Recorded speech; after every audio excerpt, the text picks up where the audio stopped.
Hi, folks. You're with Tacitus Today. Tacitus Today, your pushback channel, and thank you for joining this audio, radio, no pictures live stream.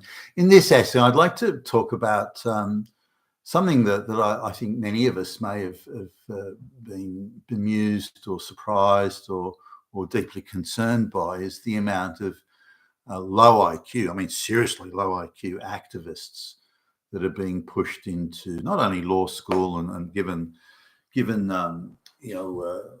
become lawyers, but also how they're before too long given positions as magistrates and judges and so on. Some of them in the superior courts. And if you watch the United States committee hearings over judge applicants, because the White House puts up their candidates for judgeships and so on in the political or legal political establishment, and then there's a Senate committee that has to go through the motions of supposedly reviewing the credentials of the judges. One of the things that or among many things that surprises and concerns me is some of these people for judges, many of whom are non-white females, the amount of radical activists, I mean, absolutely radical activists that they put forward, and how low IQ these people are. They're not intellectually or academically gifted in any way. They're radical activists and low IQ ones at that. Now, why would anybody want someone like that in a position of being a judge? Or anywhere near a court, or even being a lawyer. Now, I suppose if you're out in some sort of legal aid office in the middle of an all-black district, maybe then, I don't know, that sort of stuff could be permissible, or a paralegal perhaps, but a judge, I mean, you're kidding me. But there you go.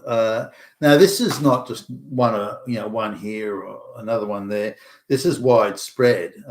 Pretty much every judicial hearing, as in judicial approval appointment hearing that I see, certainly since Biden came to the White House, everyone I see, it's I can't say that one or two, I suppose, but none of them, hardly any of the ones I've looked at are even impressive. Like if someone came to me wanting to be a junior entry-level lawyer, as in a corporate lawyer for the company, I wouldn't hire them. Not with what I'm seeing. They just sound so fucking stupid, but radical at the same time. So, as in radical activist, ideological. They seem to understand ideology and key words, racist. But when you talk about evidence, they stare at you blankly, like they haven't got a clue. Evidence, facts. What's that? But you say racist and that's it. They go into contortion. So they're just radical activists responding to activist keywords. Now, is this surprising? Because I think to myself, how could they get into law school, A? B, how could they get through law school? And then how could they find themselves in any sort of legal employment and then somehow appear on anyone's radar for being a judge? But that doesn't sort of fully appreciate the activist cabal that, if you like, is really immersed in the legal field. But keep in mind, as just an overarching thing, that the law, as in facts and evidence, the law gets in the way of the globalist agenda. Independent, impartial law gets in the way of the globalist agenda. And I'm going to do a separate video on this, but just on the basis of, if you want to know what a society looks like that has progressed, as in to be at the apex of human development and human sophistication, is the ability to have a society where the law is sovereign. Clearly codified law is not arbitrary law. Clearly codified law is sovereign through fully independent courts, and where everyone is equal under the law. The laws aren't applied selectively. We don't like the white guys, so we'll go after them. No. Everyone is equal under the law, and that is the most advanced, as in human progress. That is the most advanced society you will ever get. Now we're going at a helter-skelter pace in the opposite direction at the moment, all across the Western world, by subverting the legal process and by very selective application of the law, which we're seeing very much in the United States at the moment. January 6th, the way they're going after Trump and so on. Let's have a look then at the legal. Now, this is one legal jurisdiction, and this is really a collection of law schools across a variety of colleges and universities. But there was constant claims that the amount of students passing the law exams, which were hitherto somewhat rigorous, that there just simply wasn't enough. That they were mostly white men. Straight white men at that. So this was considered to be unacceptable. Why is it unacceptable? I mean, if you meet the standard, you pass the rigorous examination and the courses, then isn't that a good thing? Because their job is to apply the law. I mean, well, what does a lawyer do? I mean, maybe we need to look a little bit. This assumes a lawyer involved in litigation. You're in court and you're in front of the judge. Not all lawyers do that, by the way. There's all sorts of different aspects of law that where, say, there may be people specialising in codifying the law, or maybe people specialise in training other lawyers, or there's criminal law and contract law and all sorts of things. Contract law is mainly my background, but nonetheless. So if you're in court arguing a case, let's say criminal case, in front of a judge, maybe a jury's there as well. Not all cases have juries, but then your job as a lawyer is to clearly explain your client's innocence, or mitigating factors and circumstances, to explain those clearly so that the judge and the jury can understand them, but also to explain the law to the judge. The judge hears a gazillion cases, so you're arguing very specifically the law as it relates to your client and whatever they've been charged with in the event that that's what they're there for. So you're because the state is probably taking up the other side of the legal argument.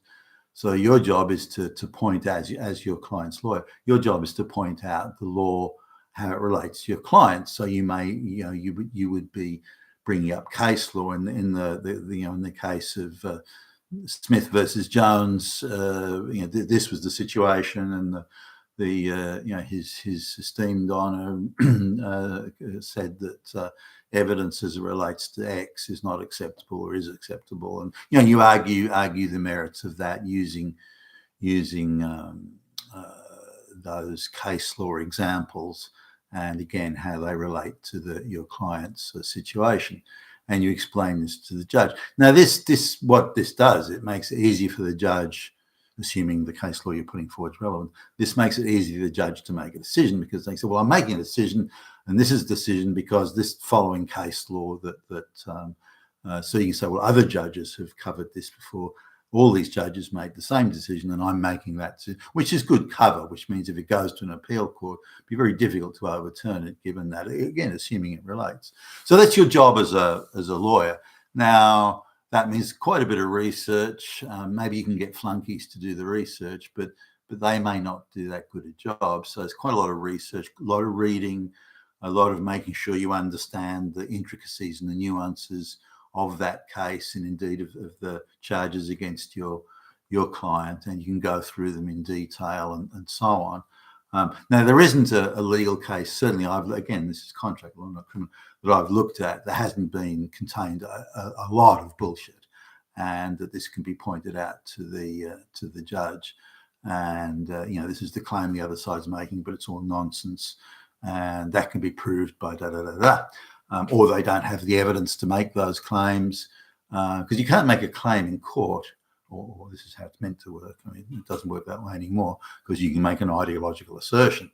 You're a Nazi, or you have Nazi sympathies, or you're a racist, you have racist sympathy. So the ideological assertions rather than facts. But hitherto, and still in contract law, as I understand it anyway, you have to, if you're going to put something forward, make a claim, you must support it with evidence. So here's the claim, here is the evidence to support it. So that's how it works. Now you need a certain amount of brain power to do that. I've had to beat my brains out to be able to prepare documents for court on more than one occasion, several occasions. And it's not for intellectual lightweights. Not only that, it requires a certain amount of commitment to I'm going to get it right. I'm going to do this. It's going to be tight. It's going to be well worded. It's going to be supported with evidence. It's going to be a tight case that's going to go to court. Now that sort of commitment to accuracy and higher levels of the intricacy of presenting it, not everyone can do that or everyone wants to do it, but there's not many that can do it. And if you pass the law exams, assuming rigorous law exams, that would suggest or indicate you'll most likely be able to do that, play in that league. But that's not what's happening now. So it's too many white guys, straight white guys getting through. We got to do something about it. It's a fucking emergency. Nazi Hitler. So they have to reduce the pass mark. So of all the straight white males that were sitting for the exam, 3/4 were passing. This is in the first exam. That doesn't mean they can't come back and do it the next year, and some do. But 15% of women were making it, and only 4% of the total were non-white. Now, I don't know what the breakdown of this is, so you could be looking at blacks, Hispanics, and whatever. And I couldn't find a breakdown specifically on that, but the problem they saw, and it's a serious problem, it's fucking racism, it's fucking Hitler, is that 3 out of every 4 people passing were straight white males. So the ideological fanatics went into hyperdrive and, well, how can we fix this? What they maybe should have done is saying, well, any straight white male that comes to sit for a law exam, we should take him out the back and shoot him or something like that. But they didn't go that far. Maybe that's the next step they go to. So they thought, well, let's just lower the bar here. And they worked out how far they had to lower the bar. This is the pass mark. How far they had to lower the bar to get a slight advantage to, as in the outcome, the numbers that would pass. So how far they had to lower the exam bar to get 51%. That is a majority of non-straight white males, because that was equity. That was going to be the epitome, the high point of achievement here. And so they reduced the pass mark to 20%. So anyone who got 20% was deemed of having passed. They then added a few more things in just to spice it up a little bit extra. Say you're a single mother and English isn't your first language, for example, then you even the lower pass is that. So they gave a number of dispensations, and they crunched the numbers that if we do that, we'll have a majority or a minority of straight white males will be passing the exam. What a fucking achievement! Now I guess I'm not surprised. This was a few years ago, so I don't know how many of those have actually filtered through into the wider world of things. But you just know when you see the people sitting in front of the committees in the United States, you realise that these people must have been through that same sort of thing. Their understanding of the law appears minimal. They generally do not have the brain power to grasp any sort of complexity, and they're just robotic ideologues that are being put into the court. Now, look, I think if you were hearing a case where there's no ideology involved, or the ideology was there but was neutralised in as much as there are 2 black lesbians suing each other, for example, then ideology can't apply, because at the forefront of ideology is the social power of the litigants. That is now the sole determinant in the eyes of these ideological low IQ fanatics. But where they're both black lesbians, and one's not say hasn't got a physical handicap, so they're both deemed as having equal social power, then I don't doubt that a judge in such circumstances would move away from ideology and start to focus on facts and evidence. I don't doubt that. But in any situation where social power differentials exist, then ideology would kick in and would then become the sole determinant, I think, of the legal decisions coming from the bench. And that's of course you really need to understand just how subversive that is on society at large.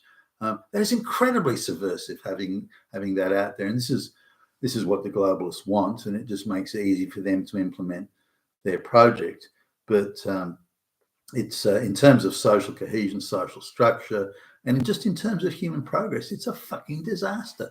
You've been with Tacitus today, your Pushback channel, and thank you for listening.